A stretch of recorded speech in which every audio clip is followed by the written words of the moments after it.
Welcome to middle education. लीजिए students, finally आप लोग की डिमांड के ऊपर मिडिल एजुकेशन को लेकर के आना पड़ा कक्षा 12वीं की हिंदी का 100% रियल क्वेश्चन पेपर। जी हाँ स्टूडेंट्स, आपने सही सुना।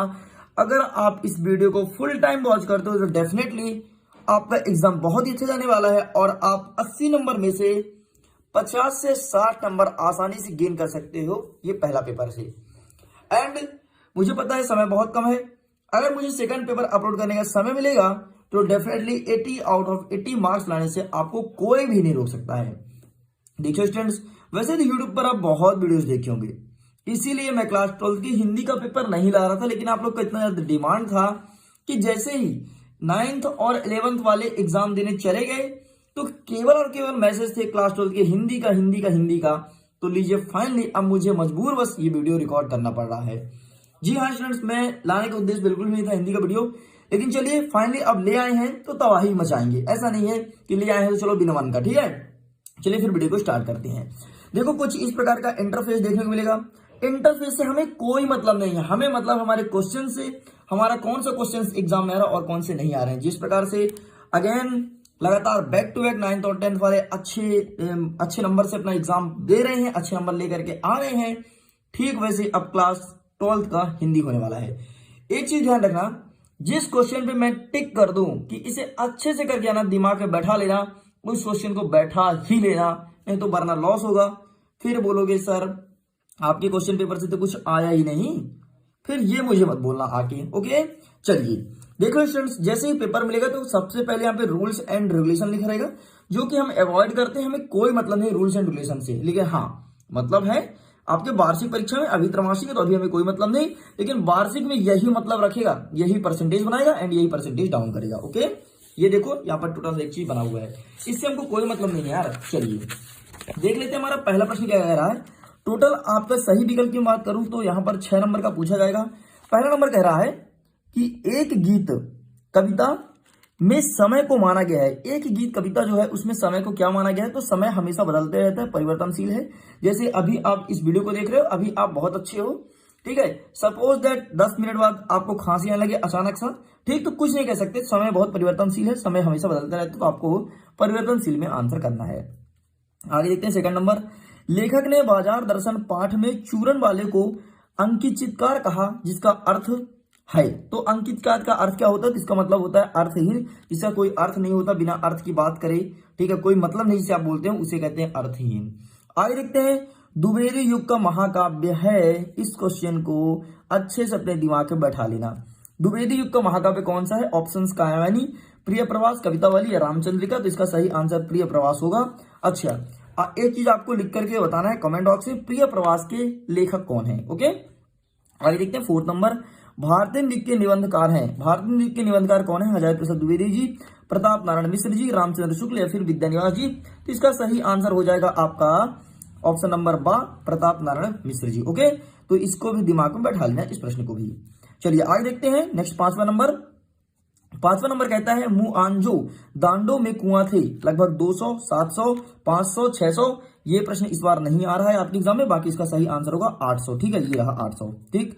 ये 200, 700, 500, ये 800 है, मैंने गलती 600 बोल दिया था, ठीक, ओके। आगे देखते हैं नेक्स्ट। हमारा नेक्स्ट क्वेश्चन कहता है संपादक के तत्वों में वस्तुपरकता का अर्थ क्या होता है? तो इसका सही आंसर होगा वस्तुपरकता का मतलब प्रामाणिकता। कोई चीज को हम जब प्रूफ देते हैं, प्रमाण करते हैं, उसे वस्तुपरकता ही बोलते हैं। जैसे कि कल ही मैं टेलीग्राम पर कई सारे प्रमाण दिया कि देख लीजिए मिडिल एजुकेशन के यूट्यूब चैनल से कितने सारे क्वेश्चन सेम टू सेम देखने को मिले हैं, ताकि आपको तसल्ली हो जाए। क्योंकि फिर बहुत सारे स्टूडेंट्स यही बोलते हैं ना, सर आपको बताया तो कुछ आया ही नहीं, तो मैंने विद प्रूफ आपको सेंड किया था। लेकिन हाँ ये भी है कि जिन्होंने नहीं पढ़ा था तो वाकई उन्होंने कल अपनी गलती एक्सेप्ट की कि जी सर मैंने आपके वीडियोस को नहीं देखा था, मैं तो एवे ले लिया था, चलो ठीक है, यूट्यूब में बहुत सारी वीडियोस आती हैं तो इनके वीडियोस हैं, तो मैंने कहीं कहीं मिस किया तो मुझे लॉस हुआ है, ठीक। तो डेफिनेटली इस वीडियो को अच्छे से देखना। मैं अगेन बोल रहा हूँ, बार बार बोल रहा हूँ, जिसको स्क्रीन को टिक कर दूं उसे रट लेना, अभी आपके पास बहुत समय है। आगे देखते हैं प्रश्न नंबर 2। रिक्त स्थान की पूर्ति कीजिए या फिर रिक्त स्थान भरना है, ठीक है। अगेन वही एक क्वेश्चन, 2 ऑप्शन, एक किसी में सही आंसर। ये आनंद यादव का पूरा नाम क्या था? कोई मतलब नहीं हमें आनंद यादव के नाम से, तो इनका नाम था पूरा नाम आनंद रतन यादव, लेकिन हमें मतलब नहीं है, ओके। दूसरा नंबर, पत्रकारिता का मूल शब्द है प्रत्यय जिज्ञासा। तो पत्रकारिता का मतलब होता है जिज्ञासा, जिसे आप कहते हो जानने की इच्छा, ठीक है, इसी को हम जिज्ञासा कहते हैं। तो ये हमारा दूसरा आपको माइंड में बैठाना है। आगे देखते हैं थर्ड नंबर, विभत्स रस का अस्थायी भाव क्या होता है? तो इसका सही आंसर होगा जुगुप्सा। लेकिन एक काम करना, आपके कितने रस हैं? सभी रस का नाम 10 के 10 रस का सुनो ध्यान से, 10 के 10 रस का नाम और सभी का अस्थायी भाव रट लो रट लो रट लो। 1 नंबर का प्रश्न आ रहा है। ठीक, सिंपल से 10 रस है यार, नाम से वजह से हास्य का हस, तो हा से नाम से स्पष्ट है तो बन जाएगा। ठीक है, विभत्स का जुगुप्सा सही थोड़ी अलग है, तो इनको आप रट लो, प्लीज रट लो। एक क्वेश्चन आया है आपके एग्जाम में। चलिए आगे देखते हैं नेक्स्ट फोर्थ नंबर, हिंदी निबंध का प्रारंभ डेट युग से माना जाता है। तो हिंदी निबंध हमारा कब से लिखना आरंभ हुआ है? तो जब से भारतीय युग स्टार्ट हुआ तब से हमारा हिंदी लेखन प्रारंभ हो गया है। आगे देखते हैं 5वां नंबर, रात्रि की भीषणता को डेट ललकारती थी। कौन ललकारती थी? और अच्छे से इस क्वेश्चन को देख लेना, आपकी किताब से प्रश्न पूछा गया है।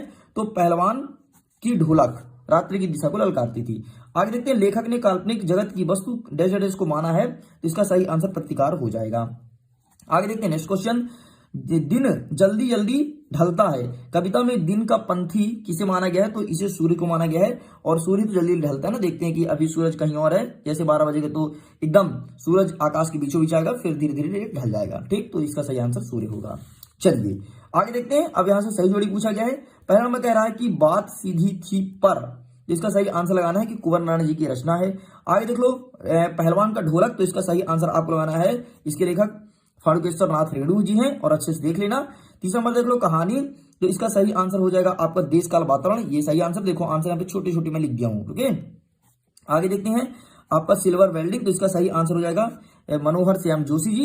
एंड फिफ्थ नंबर कहता है बुरी तरह हारना, तो इसका सही आंसर हो जाएगा ओम थानवी जी। एंड हमारा सिक्स नंबर कहता है अतीत के दबेपन, तो इसका सही आंसर हो जाएगा आपका सॉरी ये बुरी तरह हारना मतलब मुंह की खान होता है, अतीत के दबेपन मतलब हो जाएगा ओम थानवी जी। ओके, बाकी आपके सामने आंसर्स मौजूद है, प्लीज स्क्रीनशॉट ले सकते हैं। अब देखिए, मैं सत्य असत्य दिखाने जा रहा हूं, और सत्य असत्य जितने भी यहाँ पे दिए हैं डेफिनेटली दिमाग में उतार लेना। मेरे बताया क्वेश्चन पेपर पता है कैसे आता है? जो जैसे मैं यहाँ दिखा रहा हूं ना, रिक्त स्थान में, ये रिक्त स्थान नहीं पूछेगा, लेकिन यही क्वेश्चन आपसे सत्य सत्य पूछ लेगा। ऐसे पिछले जितने पेपर हो चुके हैं सभी में होता आ रहा है। ठीक है, तो इसीलिए मैं अपना एक्सपीरियंस आपके साथ साझा करने के लिए रेडी रहता हूं। लेकिन मैं हिंदी सोचा था, चलो यार हिंदी तो इजी लगेगा, बच्चों को कर पाएंगे, लेकिन डिमांड था तो लाना पड़ा। पहला नंबर देख लेते हैं, कमरे में बंद अपाहिज कविता में दूरदर्शन वाले पर व्यंग था। तो इसको लिखने वाले व्यक्ति का नाम था, सत्य सत्य पूछा गया है, लिखने वाले व्यक्ति का नाम नहीं पूछा है। ठीक है, कमरे पर बंद अपाहिज कविता दूरदर्शन वाले व्यंग था, तो बिल्कुल ये व्यंग है। ठीक है, आगे देखते हैं दूसरा नंबर, नाटक का प्रमाण तत्व संवाद कहा जाता है। तो बिल्कुल ये सत्य है, नाटक का जो प्रमाण तत्व होता है वो संवाद ही होता है। नाटक में एक संवाद ही चलता है, एक पहले बोलेगा फिर दूसरा बोलेगा, एक बोलेगा दूसरा बोलेगा, इसी को संवाद कहते हैं। ठीक है, आगे देखते हैं तीसरा नंबर, भक्तिन सत्यवादी हरिश्चंद्र नहीं बन सकी। तो बिल्कुल सही है, भक्तिन जो थी वो हरिश्चंद्र टाइप से सत्यवादी नहीं बन पाई थी, आपके किताब से संबंधित है, और इस प्रश्न को माइंड में उतार लेना। आगे देखते हैं फोर्थ नंबर, जिसका कोई शत्रु नहीं होता उसे अज्ञात शत्रु कहते हैं। जी नहीं, उसे अज्ञात नहीं, उसे अजात कहते हैं, अजात। ठीक, अजात शत्रु, यहाँ पर अज्ञात लिखा है। ठीक, अज्ञात तो उसे कहते हैं जिसको कोई ज्ञान नहीं। देखो माइंड ने अंतर किया, जहां जा लिखा है ना वहां ज्ञा कर दिया, बस बाकी कुछ नहीं। तो सही आंसर इसका अज्ञात शत्रु होगा, मतलब ये गलत है। आगे देखते हैं, सिंधु घाटी सभ्यता में कपास की पैदा होती थी। तो असत्य भाई, सिंधु घाटी की सभ्यता में काली मिट्टी नहीं होती थी, तो वहां कपास की खेती कभी नहीं हुई है। तो फिर वहां काली खेती हुई तो वहां जौ मिला है सिंधु घाटी सभ्यता में, जौ। ओके, आगे देखते हैं नेक्स्ट क्वेश्चन, रामधारी सिंह दिनकर प्रयोगवाद के जनक माने जाते हैं। तो बिल्कुल असत्य है, ये प्रयोगवाद के जनक नहीं है। तो इस प्रकार स्टूडेंट देख लो, क्वेश्चन नंबर 1, 2 एंड 3 एंड 4 सभी कंप्लीट होते हैं। चलिए आगे पेज पलटाते हैं, देख लेते हैं नेक्स्ट क्वेश्चन हमारा क्या कह रहा है। ठीक है, देख लेते हैं, यहाँ पर हमसे पूछा गया 5वें नंबर में है कि एक वाक्य में उत्तर लिखिए। इसमें पहला नंबर पूछा गया है कि रेखा चित्र को अंग्रेजी के किस शब्द का हिंदी अनुवाद है। तो इसका सही आंसर आपको लिखना है स्क्रैच। अरे वो जब इमेज वगैरह बनाते हैं ना, उसको बोलते हैं देखो ये स्क्रैच कर रहा है, तो यहाँ पर आपको स्क्रैच भर देना है। आगे देखते हैं दूसरा नंबर, वर्ण किसे कहते हैं। तो वेरी सिंपल यार, मूल ध्वनि के चिन्हों को हम वर्ण के नाम से जानते हैं। तीसरा नंबर कहते हैं, मैं शैली का प्रयोग कर किस प्रकार के लेखन का प्रयोग किया जाता है, या फिर किस प्रकार का लेखन में किया जाता है। तो मैं शैली का प्रयोग आपके अनुच्छेद लेखन में किया जाता है, ध्यान रखना, अनुच्छेद लेखन में मैं शैली का प्रयोग होता है। ओके, आगे देखते हैं फोर्थ नंबर, जब सब्जी लेकर के यशोधरा बाबू घर पहुंचे तो उनकी दशा कैसी हो गई थी।